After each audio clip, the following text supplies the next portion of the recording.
त्यामध्ये एक शब्द मेन्शन केलाय, की माइंडसेट. आजपर्यंत मी स्वतः खूप ठरवलं माइंडसेट माझा केला, की आपल्याला पैसे साठवायचेत, पैसे साठवायचेत.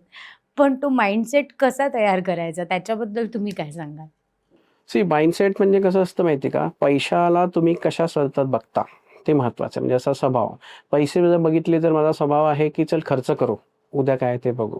पण जर एखादी दुसरी व्यक्ती असेल, तर पैशाच्या बाबतीत बघून फ्युचर करता प्लॅनिंग करू. मग त्या व्यक्तीला तो जो माइंडसेट जो आहे तो बनतो. हं. आणि तशाच प्रकारे तो सॅलरीड एम्प्लॉयी असेल किंवा सेल्फ एम्प्लॉईड असेल किंवा वर्किंग प्रोफेशनल असेल. हं. जेव्हा त्यांच्याकडे पैसे येतात, तेव्हा जर तो आज खर्च करू ह्या माइंडसेटचा असेल तो खर्च करून मोकळा होतो. लाईफस्टाईल अपग्रेड करतो म्हणा किंवा स्वतःच्या फॅसिलिटीज वाढवतो म्हणा. पण जर त्याने स्वतः माइंडसेट पैशाबद्दलकडे बघण्याचा दृष्टिकोन असा असेल, की नाही म्हणजे आता पैसे आलेले आहेत, जास्त आहेत, ठीक आहे आपण थोडे फ्युचर करता हे ठेवू. मग त्या व्यक्ती व्यवस्थित तो इन्व्हेस्ट करतो. तो इन्व्हेस्ट करण्याकरता जसं आजारी पडले की आपण डॉक्टरकडे जातो, तसं तो व्यक्ती बोनस, एक्स्ट्रा पैसे, काही पैसे आले की तो म्हणतो आता आपण थोडा फायनान्शियल प्लॅनरकडे जाऊ.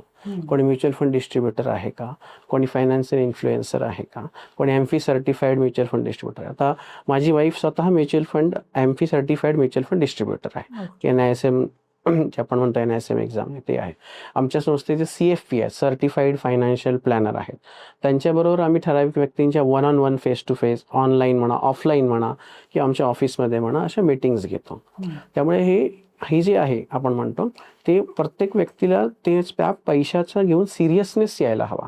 त्याचा माइंडसेट चेंज व्हायला हवा. पैशाकडे बघण्याचा दृष्टिकोन तरच ते शक्य होऊ शकतं. जसं आम्हाला पण तिचा बघण्याचा दृष्टिकोन बदलला तर डेफिनेटली आपण वेल्थ क्रिएट करू शकतो आणि फ्युचर जे आहे ते सिक्युअर करू शकतो.